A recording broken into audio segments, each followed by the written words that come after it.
E aí, você investidor mais, tudo bem com você? Esperamos que sim. Augusto e Guilherme hoje por aqui, e hoje esse vídeo vai para você que gostaria de entender mais o que é inflação, como ela afeta o seu dia a dia e também como, no cotidiano e também como ela afeta o seu dia a dia como investidor. Esse é mais um vídeo da série Começando a Investir. No vídeo anterior, a gente deu uma palhinha sobre a Selic e hoje a gente vai mostrar, em contraparte, que existe uma outra taxa que não é defendida por ninguém e que ela também te afeta e afeta o mundo dos investimentos e dos consumidores.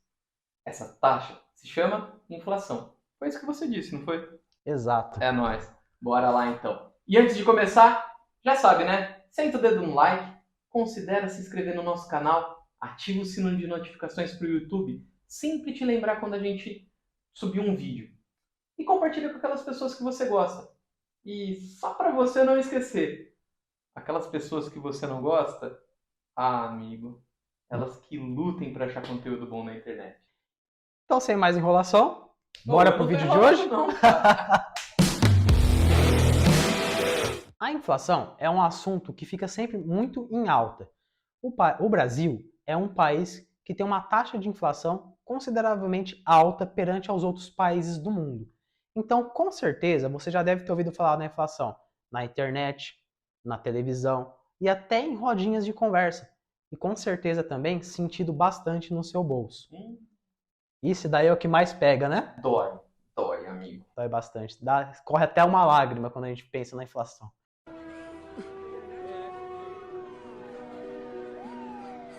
Só que, antes da gente falar sobre inflação propriamente em si, você tem que entender o que é oferta e o que é procura. Elas que vão mostrar para você como a inflação é constituída. Começando pela oferta, a oferta é quanto de produto que eu posso oferecer para a população. Então pensa comigo, vamos pensar numa pessoa que vende água. Eu sou um vendedor de água. Eu tenho 10 garrafinhas de água para vender. Sou um vendedor ambulante. O Augusto é um vendedor ambulante, ele tem 10 garrafinhas para vender. A oferta dele são 10 garrafinhas de água que ele pode vender naquele período. Então, oferta. 10 garrafas de água. E agora vamos falar sobre a procura. A procura são aquelas Você pessoas quer água? que eu quero. Quantas garrafinhas você quer? Eu quero 10. Eu tenho as 10. Obrigado. Foi bom fazer negócio com o senhor. Eu nem te passei o preço ainda. Vai, É Guias. verdade. A procura é quantas pessoas estão interessadas na garrafinha de água do Augusto. Por exemplo, se eu compro uma garrafinha de água, ele ainda vai sobrar 9 e tem mais 9 garrafinhas disponíveis para ele. Se a gente fizer um equilíbrio, um cenário de equilíbrio nisso, o Augusto tem 10 garrafinhas, tem 10 pessoas procurando, ele vai vender 10 garrafinhas de água. Volto feliz para casa com as 10 garrafinhas vendidas. Era o que eu tinha, vendi tudo. Agora, vamos pensar num cenário diferente desse. O Augusto ele tem 10 garrafinhas de água para vender no dia dele. E ele consegue, vai lá, vende 10 garrafinhas de água. Só que ele vai vendo que vai tendo cada vez mais gente procurando as garrafinhas de água dele naquele local. Aí eu já sei. Aí eu tive uma boa ideia.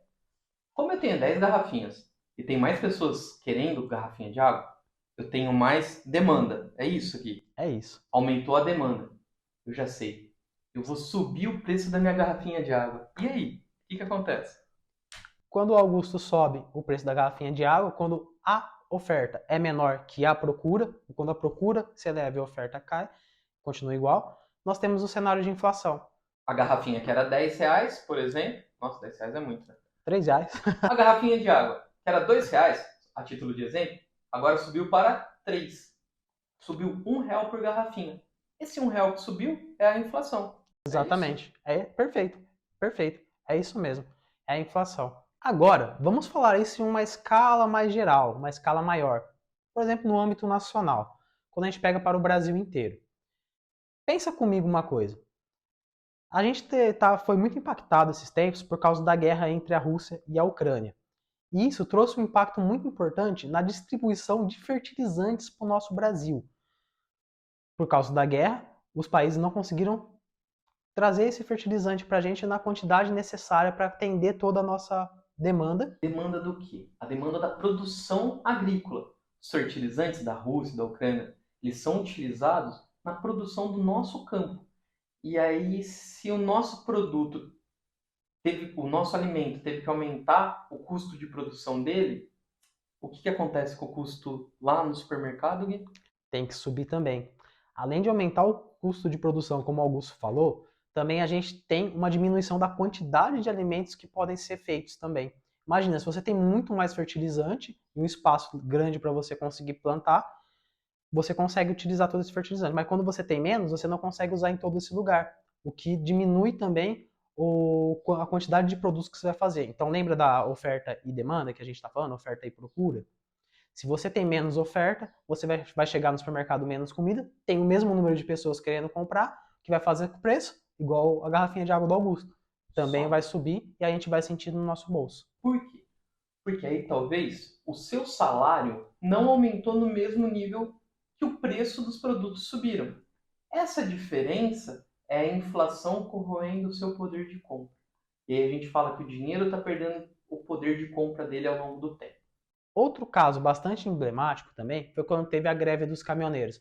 Você se lembra, eu tenho certeza, que você estava lá, você tinha seu carro, você viu que não ia chegar combustível e viu todo mundo indo pro posto para comprar.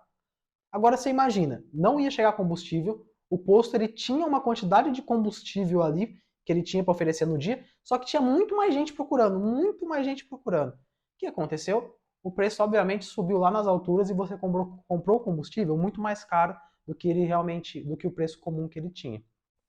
Perfeito.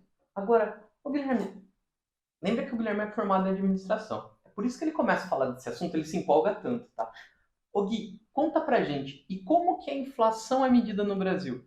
Porque alguém sai lá nos produtos tabelando, tipo, vendo quanto que subiu o tomate, a batata? Mentira, não é assim, é?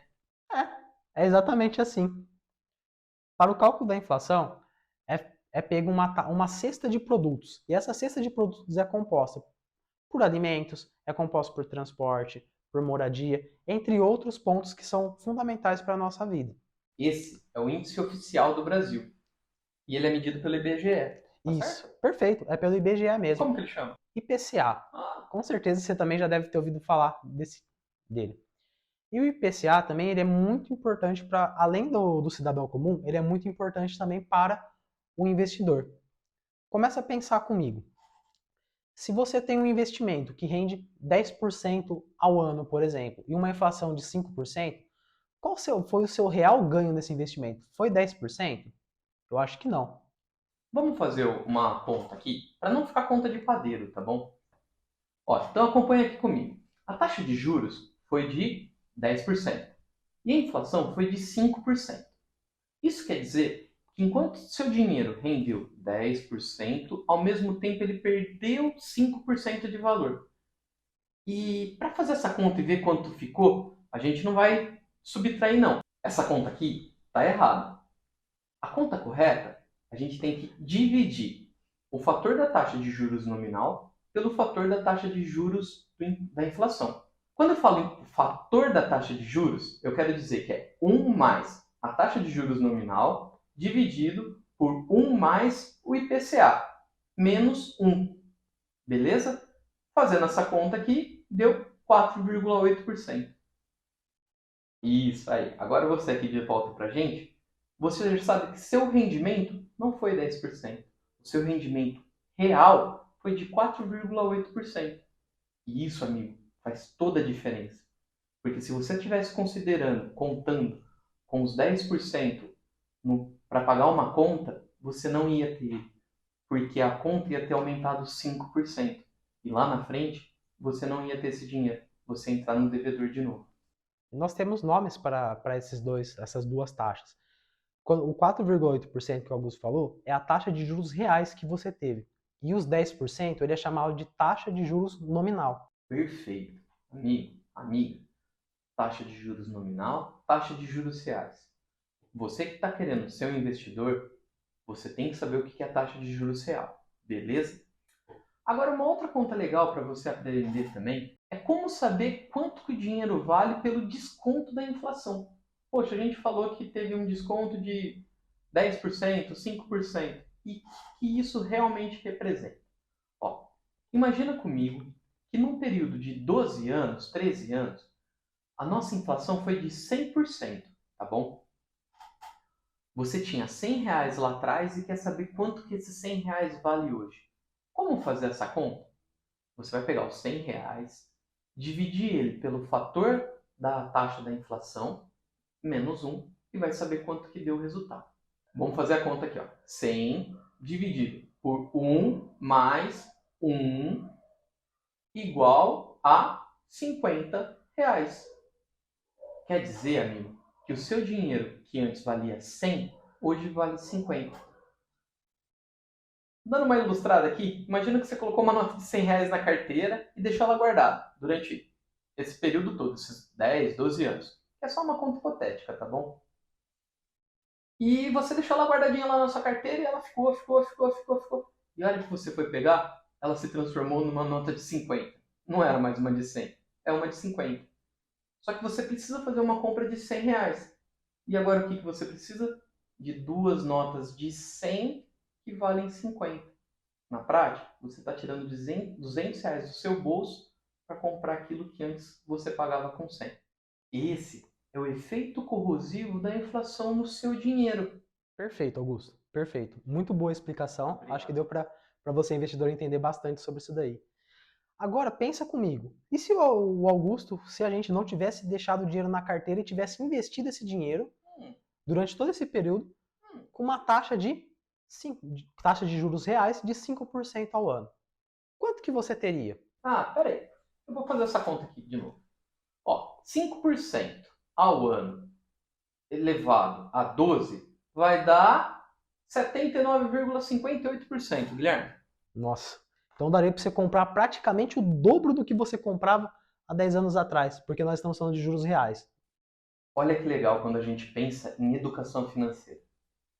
No exemplo, R$ 100 na sua carteira virou 50. Você perdeu metade do seu dinheiro, beleza? R$ 50 foi pro lixo, comido pelo IPCA, aquela tracinha que você não vê, e 50 ficou com você. Aplicando nesse investimento que o Guilherme falou, ele rendeu 80%, mas não rendeu 80% nominalmente. Ele rendeu 80% acima da inflação. É por isso que o Guilherme falou que você quase dobrou o seu poder de compra. De 100, ele passou para 280, porque tem a taxa de juros da inflação e mais os juros reais que o Guilherme colocou para a gente. Ou seja, você ficou com R$ 280. Comprou aquilo que você queria comprar e que você comprava há 10, 12 anos atrás e ainda tem R$ 80 para você fazer o que quiser. Isso, meus amigos, minhas amigas, é pensar em educação financeira. E tá vendo quando a gente fala assim, nossa, eu não invisto porque isso é arriscado. Arriscado é viver. Você já está exposto à inflação, à taxa de juros Selic, a tudo. Quando a gente não domina esses assuntos, a gente simplesmente está soltando a mão do volante, sentando lá no passageiro, sem rumo nenhum. Consegue entender a importância dos juros compostos, como ele pode afetar a sua vida de maneira positiva também? E a importância da inflação, como ela vai corroendo o seu dinheiro ao longo do tempo? Se você entendeu isso, estamos muito felizes com você. Nosso objetivo foi passado aqui hoje. Agora, você já não é mais um cidadão comum. Você é um investidor. Você cuida da sua educação financeira. E vamos juntar dois assuntos que a gente falou aqui já. Taxa Selic e inflação. Por que é importante saber disso? Eu preciso saber se a minha taxa Selic está acima da inflação e quanto que ela está acima da inflação. Porque senão eu nunca vou saber se meu investimento está dando um retorno real ou não. De que me adiantaria ter uma Selic a 10% e a minha inflação está com uma estimativa de 12% e na verdade ela bater 15%? Eu posso estar rendendo 10%, mas eu ainda perdi 5% nesse spread. Fazendo a conta a grosso modo. Eu ainda perdi 5% para a inflação. Meu dinheiro não se valorizou. Ele desvalorizou mesmo estando investido a 10%. Entende como os assuntos se correlacionam? E por que é importante a gente saber quanto que está a taxa Selic? Qual que é a estimativa da inflação para esse ano, para o ano que vem? A gente vai te falar depois onde você vai ver tudo isso. E agora, vamos para o nosso quadro de resumos. A inflação. A inflação corrói o seu poder de compra ao longo do tempo. Seus R$ 10 do passado não são os mesmos R$ 10 do presente. A inflação, ela é composta, ela é formada pela variação entre oferta e demanda. A inflação pode ser medida pelo IPCA, que é o índice oficial do Brasil, medido pelo IBGE, mas também tem outros índices, como O NPC e também o IGPM. E a grande sacada aqui é saber que juros nominais menos a inflação gera os juros reais. E esses juros reais é aquilo que a gente busca para você, investidor, porque é o que vai garantir o aumento real do seu poder de compra. E esse foi o nosso vídeo de hoje. Esperamos que você tenha gostado. E até o próximo vídeo. Um forte abraço. A gente se vê na próxima parada, amigo. Amiga, é bom ter você por aqui.